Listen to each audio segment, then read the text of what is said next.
We told you we're going live with our magnificent Amur Leopards today, and we've got the wonderful Abby with us as well. Hi everyone. And Harry behind the camera. Say hello, Harry. Hiya. But before we go and see these beautiful Amur Leopards, we have got an extra little treat for you today. So the Leopard house here is all in one. So next door we have Atara, who's one of our North Chinese leopards, and we're going to give her a little treat as well today, aren't we, Ab? Yes, we are. So it's a general feeding day for our leopards, and we're obviously not going to be mean enough to not feed Atara just because the leopards are the stars of the live. So we've just included her as a little bit of an added extra for you, and we've got a bit of an enrichment feed for her as well. Brilliant. So as we sort of get to her, let her out, there's just a little bit maybe for the guys at home who might not know. So the difference between a North Chinese leopard and an Amur leopard, I mean, they're a subspecies, right? Yep, so they're two subspecies, although interestingly there is a little bit of a discussion as to whether there's a massive amount of difference between them at all. So with your Amur leopard, we know they're in a really nice small area of Far Eastern Russia called the Amur Valley, whereas the North Chinese leopard, as the name would suggest, are slightly further up the northern area of Asia. So in general, they're in similar sort of climates, they're in similar sort of environments, but there are a few physical differences, which is why they're considered two separate subspecies. So your Amur leopard generally tend to be a slight bit bigger, so they're a little bit bigger and stockier. They have slightly paler fur, slightly larger rosettes and longer fur as well, whereas your North Chinese leopard generally tend to be a little bit more petite in size. They tend to have slightly darker fur and much smaller rosettes as well, which generally is going to help them camouflage with a slightly thicker and denser environment. But physically there's not actually a huge amount of differences between them, and in terms of where they are environmentally as well. So there is a bit of a discussion as to whether they are actually different subspecies at all, and whether subspecies should just be merged together. Excellent, excellent. Always a hot potato, that one, back and forth. But for now, let's have a look at the wonderful Atara, shall we?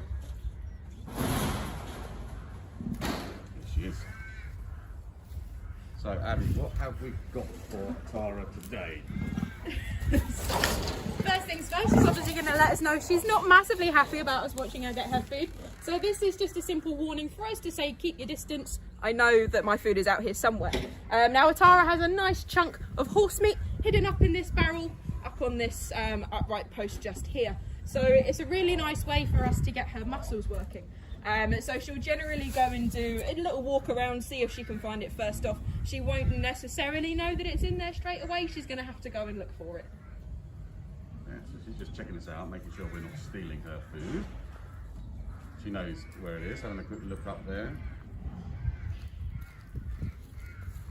We'll stay back, we'll let Harry have a little photo of that, see if she's cautious enough to go for the food while we're watching.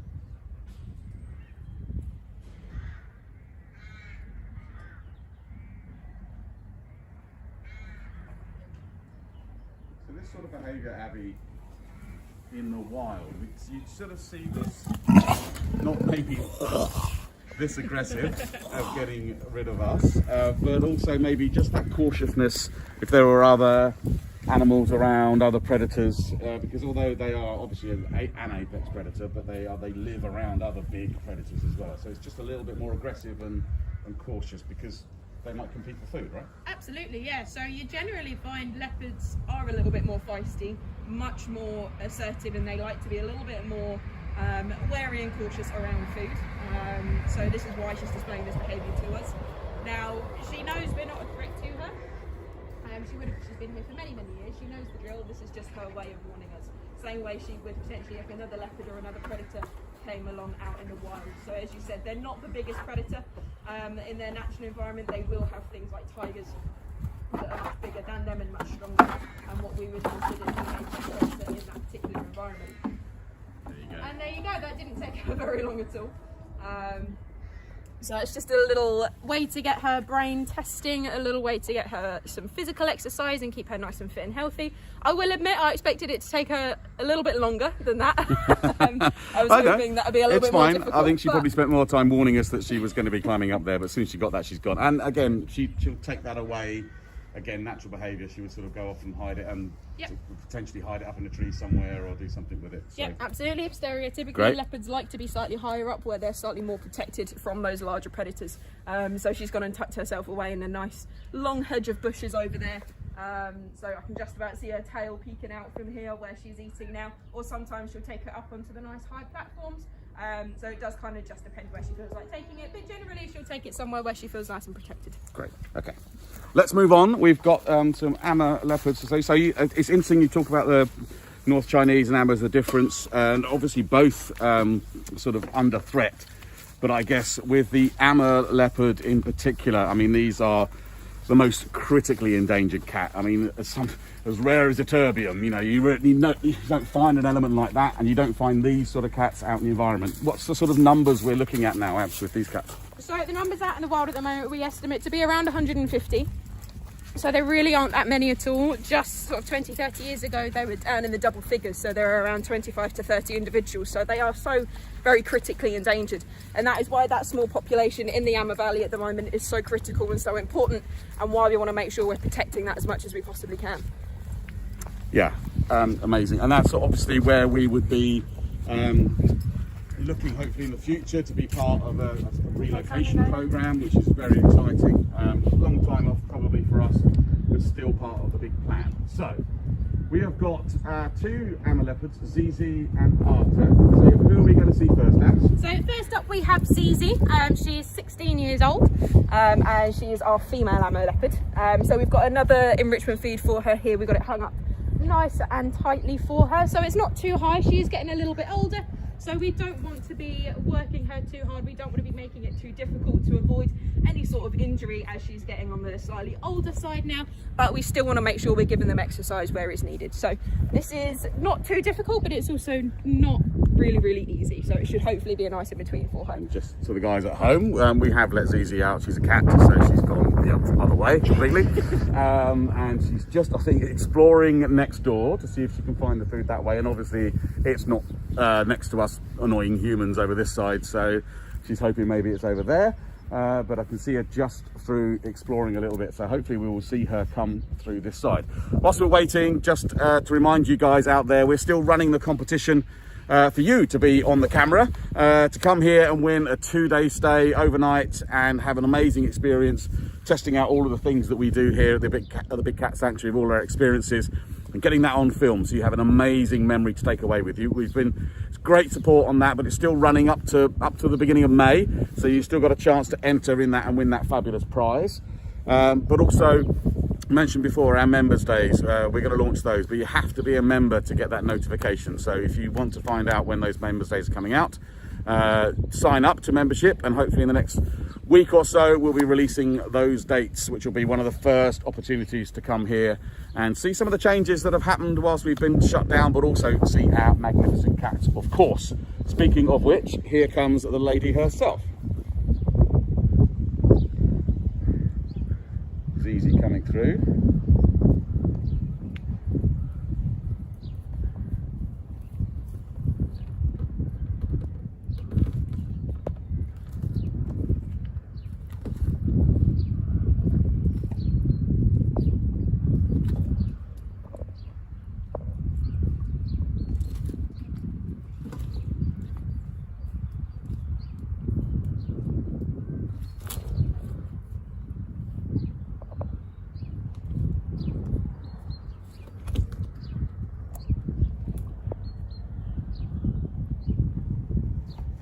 To let you have a shot at that. Amazing to see an animal. This is great for them. This is so it not only sort of food for them, but good enrichment, right? Yeah, absolutely. So what we don't want to be doing when we're feeding these guys, obviously a nice easy meal is fantastic. They won't be too adverse to doing the odd bit of scavenging out in the wild, so we will quite happily give them an easy meal. But something like this is far more enriching. It's far better if it might take them 20 minutes to get their food and finish their meal, rather than potentially 20 seconds to find it. So something like this should hopefully keep her occupied for quite a nice length of time. So that's 20 minutes of the day. Her brain is stimulated, her muscles are being stimulated, and there's the potential there that she's going to continue to go back to that throughout the course of the day if she doesn't fancy doing it all in one go, which sometimes they do. If it's a big enough piece of meat and if it's too much hard work for them, they'll take a little break and they'll go back to it at about lunchtime. Interesting, I think we haven't mentioned this for a while as well. She's just licking her paws there, but she's also if the guys caught that on camera, that she was not only biting the food off, but licking it with her tongue as well. Is there a reason for that? Yep, so the tongues actually have lots and lots of little barbs on them, which almost act like a fork. So what they'll do is they'll lick the bones and they'll lick the meat as a way of tenderising it and as a way of stripping it from the bone completely. So any really small little morsels that are left on the bones, they're going to be able to strip that up with their tongues. So it's a really nice way for them to make sure they're getting every single scrap of meat that they possibly can. Now someone like Zizi here, if the bone is small enough, should also crunch her way through it quite happily. So for example with things like ribs, really nice bit of roughage, and it's a much nicer way for them to keep their teeth clean as well. So the tongues are primarily used to strip any excess meat off the bones. Giving us the same sort of warning that we had from Atara, that just letting us know that she's more interested in the food than she is in us. But perhaps it's a good opportunity to leave her, perhaps, and move on to her partner cat. Simon, what are you doing, Walter? Thanks, Zizi. We'll leave you to your food.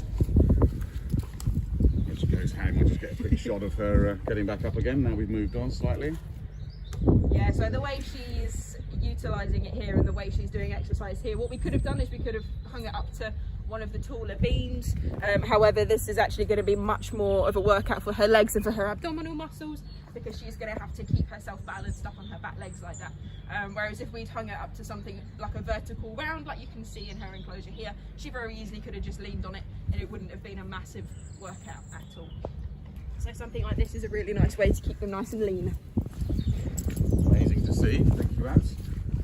Walking across, we have next door Atara, our male Amur Leopards, has come out here to search around for his food. So it's slightly different in here for Atara, the way it's being fed today. Abs, can you explain that?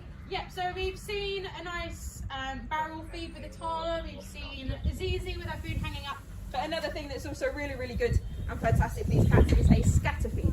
So what we've done with Atara here, he's got about a 3 kilogram meal today, and we've cut that up into lots of small pieces and we've scattered it around his enclosure. So he's got about 6 or 7 different bits of meat that he's got to find that's hidden all throughout his enclosure here. So it's a way for him to have his meal spread out slightly longer as well, if you don't want him having a big one all in one go. It's going to keep him busy potentially for a lot longer than like Zizi, because he may have found all of them, but he may not necessarily know that he's found all of the bits of food that are hidden in his enclosure. So he could potentially be searching for food all day, even though he found all of them by lunchtime. So this is a really good way to keep the cats active, especially because they're going to be up and about and looking for their food, but also, as I mentioned earlier, to keep them physically and mentally stimulated for a slightly longer period of time. And also, as you mentioned before, sort of maybe replicating some of that scavenging activity that they would have out in the wild. Yeah, absolutely. So like Zizi's, that's going to replicate some of the muscles that she'd use when she's out hunting, whereas Atara here, we're going to be, it's almost a replication of going out and scavenging and following any sense of food that could be out and about in his territory out in the wild. So a nice, not necessarily easy meal because it's not all in the same place, but it's not quite the workout that we've given Zizi. Atara here is 18, so he's actually our oldest leopard, and so we are starting to turn away from the slightly harder pole feeds and hanging up feeds like what you've seen with Atara and Zizi, and we are just giving him stuff like this that's still incredibly enriching and still going to keep him busy for a long period of time, but it's not going to have the same sort of strain on his muscles as he gets older. Yeah, that's interesting. So we came back up a few lives ago, and we were with Bryony, the head keeper here, and we had the breeding program coming on. So you talk about Atara being an older cat, but he's still recommended in that breeding program with Zizi. But I think perhaps not as successful as doing the dinky do as we thought they might be. No, he's not quite done exactly what he was supposed to be doing. Now, he is a very, very old cat at 18, especially to be used as part of the breeding program, but both Zizi and Atara are very highly regarded on the breeding program for Amur Leopards, and the stud bookkeeper for them is pushing for these guys to try again for another litter. So it is up to them, obviously, but Zizi is still coming in and out of season every month or few months or so. So we are still seeing that she's very receptive to him when that time comes around. However, after the last time these two bred was actually back in 2012. No, 2008, I stand corrected. And it's been a long time, so he's very out of practice. Those of you that tuned into the last live featuring Zizi and Atara might have seen that he wasn't quite being the big, brave, territorial male leopard that he should have been, and Zizi was ruling the roost slightly more than she should have been. I think we mentioned it then, and it's also part of that process. It's never a simple thing anyway, so that's why it's a really great part of the reasoning of obviously of us being here at the sanctuary and being part of those breeding programs is to give the best environment for these cats to have the best chance to get together and provide that safety net for the Amur leopard. And as I said before, excitingly, if possible, you know, for us to be involved in a relocation program. So, but it's never as simple as just putting two cats together and there you go. No, not at all. There are lots of variables involved. Zizi's also getting slightly older now, so that could potentially affect how successful she's going to be at conceiving a litter of cubs. It could also affect how well she's going to be coming into season and what hormones she's going to be releasing at the time. So there's a lot of variables involved with both young couples and with the older couples like Zizi and Atara here. But we are keeping all fingers crossed that we could potentially have a bit of success later on down the line. We are hoping Zizi's going to come back in the near future, so we might have another go at it then. Amazing. Wonderful to see our amazing Amur leopards and of course North Chinese with Atara as well. We're just focusing in on the back over there. Harry's picked up something. What is it, Harry? I can just see Zizi still going with enrichment feed over there. Oh, okay. There she is actually. Yes, she's right up there on her pole. So that's going to keep her occupied for a good time. And yeah, Arthur's still looking around trying to find his other pieces of meat. So we hope you enjoyed seeing that. Thank you, Abby, for all those explanations, and there's a great bit of knowledge that you have there. Thank you guys at home for watching. Look out for an event that's coming out later this evening. We've got an evening with Heather Small. It's an online event that we're testing out, so you can watch a little private concert from Heather Small, and we can deliver to you at home a little meal, which MasterChef finalist Sarah is going to help you cook along with maybe a little bottle of wine, and then Giles, Clark and Heather, you can meet and greet those guys and then have a little private concert from Heather in your own home before we open up to the world and welcome you back here to the Big Cat Sanctuary. For those of you who have booked from April the 13th onwards, yes, we'll be back here and you'll be able to see these cats in person when you come and book. Please, please, please be patient if you haven't had contact or you're still waiting. The guys on front of house are working as hard as they can to get everybody relocated, rebooked in as soon as possible for you to come and visit us here. So thank you for your patience on that. Please bear with as we get to you. But for now, thanks again for joining us. Thanks for all your support out there. We really, really love you guys, and we hope you love seeing us here before we get up again. We'll come back next week, but for now, goodbye from all of us here, all of our cats, staff, volunteers, trustees at the Big Cat Sanctuary. See you again next week. Take care. Still